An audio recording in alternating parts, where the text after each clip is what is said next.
Donald Cerrone reveals that he did not receive a red panty night when he fought Conor McGregor. Cowboy says that he was locked into a contract with the UFC, so when he fought Conor, he made the same amount as he usually did. Go check out the full episode of the Rodeo Time podcast. Links in the description. We signed, which is unheard of, 8-fight deals. Most people do 1, 2, 3, but I knew I wanted to fight 8 times a year, so an 8-fight deal for me was a year or half a year, you know what I mean? Yeah.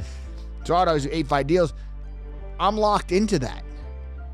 It's not like 3 fights in, I can be like, time to renegotiate. Yeah, because I'm fighting Conor. Yeah, because I'm fighting Conor. No. You still have 4 more fights on your contract. This is what you're getting paid. So everyone's like, red panty night, you got paid. No, I didn't. Yeah. I paid what I always got paid, which is good. Yeah. I ain't complaining. Not making up saying, Dana, he owes me money. No, I made great money. Yeah. So, But you had that. So you agreed to the 8-fight deal. Mm-hmm. And then they call you along the way. Just like anything. It's anytime, anywhere. So when they called you about Conor, you're like, hell yeah. Oh, yeah, let's go. That's so bad.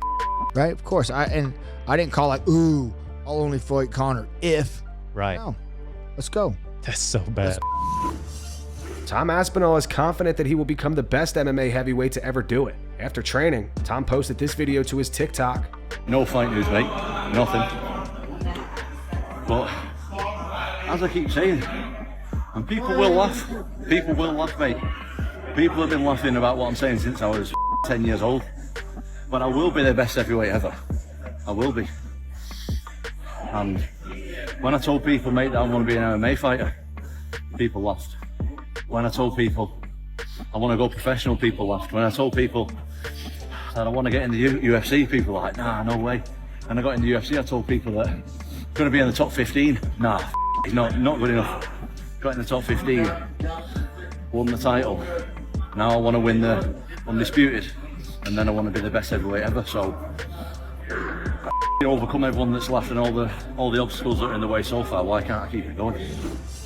Daniel Cormier and Ben Askren discuss Alex Pereira's star power. DC breaks down why he thinks people are so intrigued by Alex. Yeah. But when I think about Jamal Hill and Alex Pereira, I think you have Pereira's getting there. He's getting there. People are really starting to like him a lot. Bro, I was good. That's exactly where I was going. Okay. They love him, dog. The reception this guy gets everywhere we go is nuts. Because he went to Canada, dude. There had to be 10,000 people in that mall to see him sign some autographs. Everywhere he goes, people are just drawn to him. And I believe that part of that intrigue is the fact that we still don't know him. Generally, we get to know guys before they become champions, right? Yes. It felt like you knew Max Holloway because he was around so long before he got to the belt. Leon Edwards and all those other guys, you feel like you know him. Alex Pereira has still only been here for 2.5 years, bro. It's been 2.5 years, and the dude's already had 2 UFC championships. Mm-hmm. Yeah, so crazy. Listen, I'm excited for that fight. I think it would have been more fun to let him go for his 3rd title.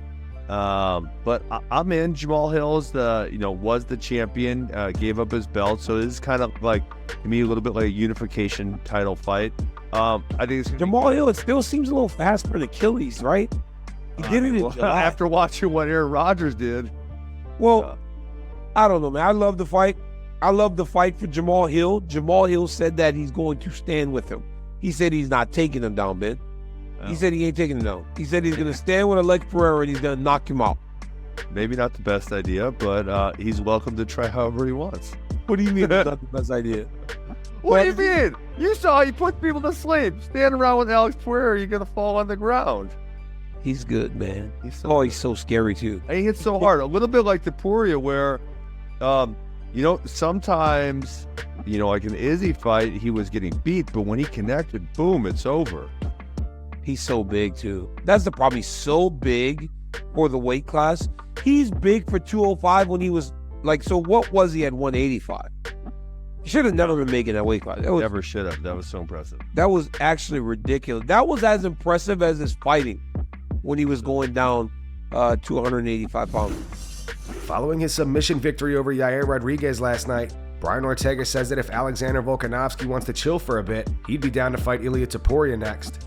You gotta win. Is the title shot next, or what would you like to see next for your career? There's some questions out there, but obviously, Volk was a great champ. You know, for people to kick him down right now, I find it kind of disrespectful for everything that he's done.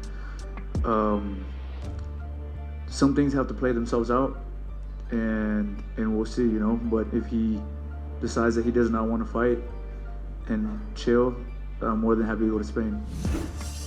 Jon Jones was in attendance last night for the PFL versus Bellator event. Jon ran into Mike Tyson, Fedor Emelianenko, and Francis Ngannou. Jones, thank you. Yeah, man, the guys dressed me up. I feel like we did it right. You look good. I'm trying. Yeah, I'm good. I was hoping to find some of that. Jon and Francis actually took some shots at each other last night after this. Jon in an interview said that although he's rooting for Francis to beat Anthony Joshua, he thinks Francis will lose. Jon also said that he would beat Francis, and Francis replied calling him fat. Jon said, "I'm rooting for Francis to win only because of his story, how far he's coming in life, him being a fellow mixed martial artist. How could you not root for Francis? Francis is a wonderful stand-up person. I'm rooting for Francis." Anthony Joshua, he's been doing this since he's a young boy, and I'm the type of guy that just gives respect where it's due. If I had to personally put my money on it, not that I gamble, I would put it on Anthony Joshua, but I'm rooting for Francis Ngannou. Sorry, Francis. I feel like there's a lot of fights that the world wants right now.